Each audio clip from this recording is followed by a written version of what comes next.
दोस्तों, मेरा नाम राशिद ज़हीर है और आप देख रहे हैं ऑनलाइन न्यूज़ इंडिया।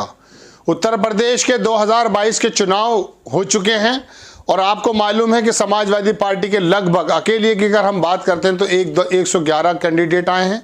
वहीं 255 के करीब भारतीय जनता पार्टी के विधायक जीत करके विधानसभा पहुंचे हैं। इस बार कितने मुस्लिम पहुंचे हैं और पिछली बार कितने थे और मुस्लिमों के पहुंचने से क्या होता है और कितनी पार्टियों ने कितने टिकट दिए, ये आपको बताना है।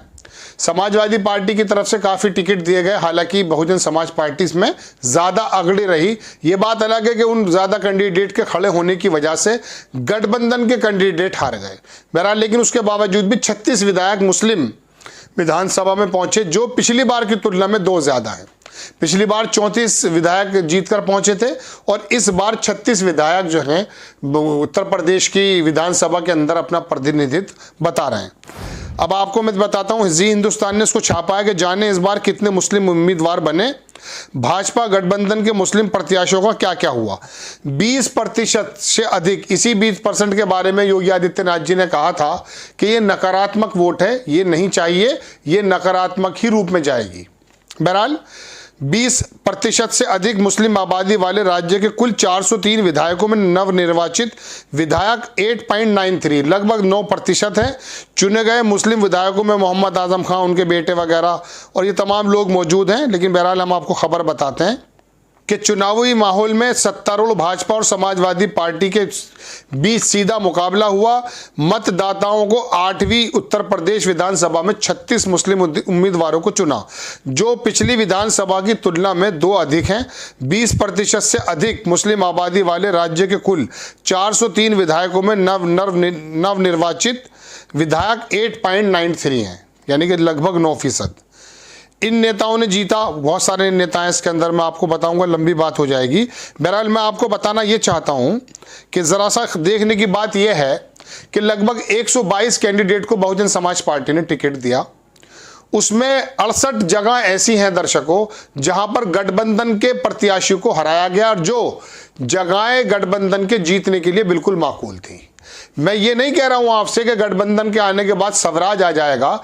मैं आपको सिर्फ ये बताना चाहता हूं कि उत्तर प्रदेश के अंदर मुस्लिमों का जो प्रतिशत है वो 20% है और कम से कम उनकी 50 सीट, 47 सीट, 45 सीट ऐसी हैं जिन पर वो अकेले लड़ें अगर, तो 30% से ज़्यादा उनका जो है वहाँ वोट प्रतिशत है। अब आप देखें यूपी के मुस्लिम बहुल क्षेत्र में कौन जीता, यहां पर देखें हर सीट के नहीं थी। उत्तर प्रदेश, आज तक की रिपोर्ट में आपको पढ़कर सुना रहा हूं। विधानसभा की मतगणना खत्म हो गई है। इस दौरान सभी की निगाहें मुस्लिम बहुल सीटों पर हैं, जहां पर बीजेपी पिछली बार सेंध लगाने के लिए हर संभव कवायद की है। देखते हैं कि सपा आरएलडी क्या अपने वोट बैंक को इलाके में सुरक्षित रख पाए। आपको दिखाते हैं उत्तर प्रदेश विधानसभा चुनाव में इस बार सभी की निगाहें तो हुआ। 2017 के चुनाव में इससे भी ज़्यादा चौंकाने वाली ये थी कि बीजेपी ने मुस्लिम बहुल क्षेत्रीय सीटों पर जीत हासिल की थी।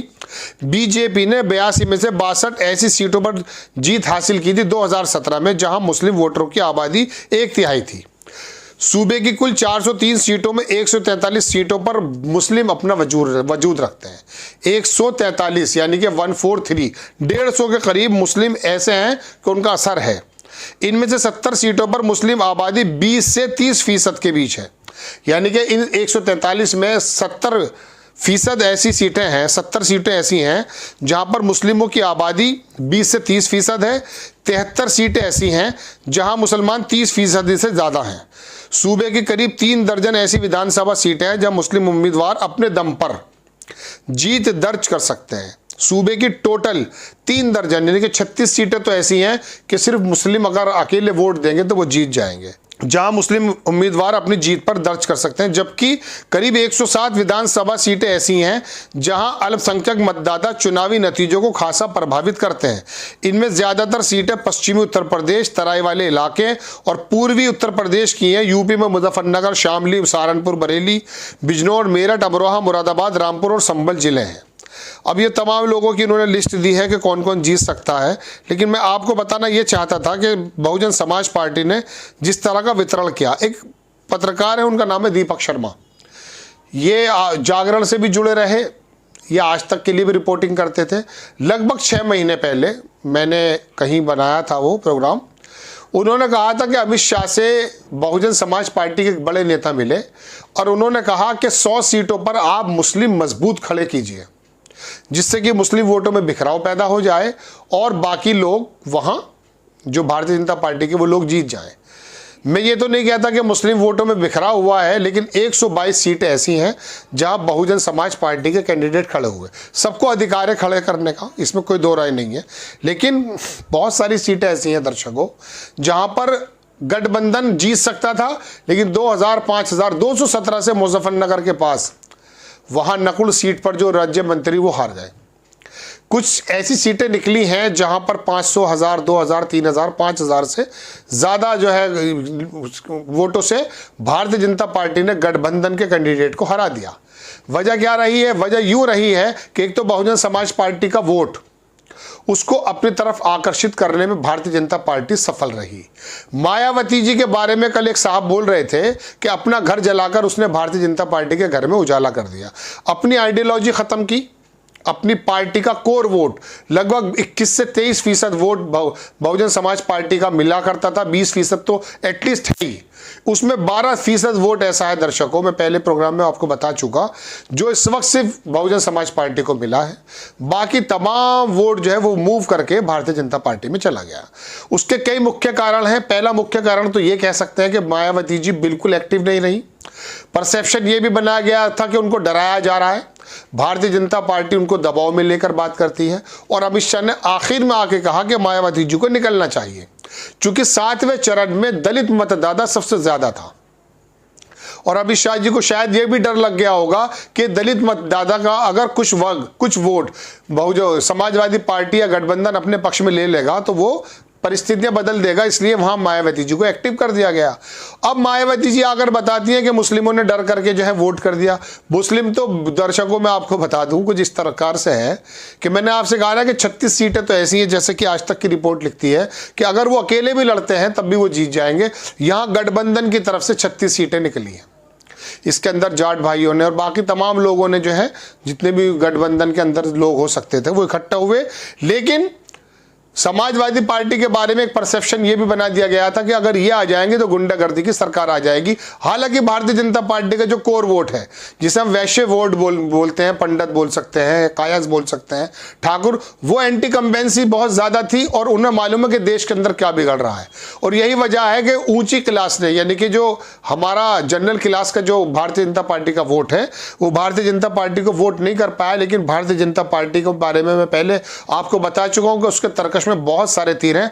उसने अब की बार बहुजन समाज पार्टी का वोट को अपनी तरफ, चाहे वो राशन का कट्टा हो या डर बता करके, यादवों का डर हो, समाजवादी का डर हो, इस तरह का बात होती भी है। उसकी वजह से बहुजन समाज पार्टी का जो वोट, जो कहा जाता था कि मायावती जी से बिल्कुल इंटैक्ट है, जुड़ा हुआ है, वो टूट करके बहुजन भारतीय जनता पार्टी में आ गया। और इस वजह से 255 तो भारतीय जनता पार्टी के, बाकी लोग गठबंधन के हैं। लगभग 260-65-70 सीटें उनकी आ गई। अब बहरहाल बताना यह चाहता था कि 36 सबसे ज्यादा मुस्लिम कैंडिडेट आए, लेकिन एक डर की राजनीति के तहत ये इलेक्शन हुआ और भारतीय जनता पार्टी ने अपनी योजनाओं को पूरी तरह से लागू किया। बहरहाल जैसे योगी जी सरकार चलाते हैं, अब की बार देखते हैं कैसा वो चलाते हैं। चूंकि एंटी कंबेंसी, उनको भी मालूम है कि बहुजन समाज पार्टी का वोट तो उनको मिल गया है, लेकिन उनका जो अपना कोर वोट है वो उनसे छिटका है।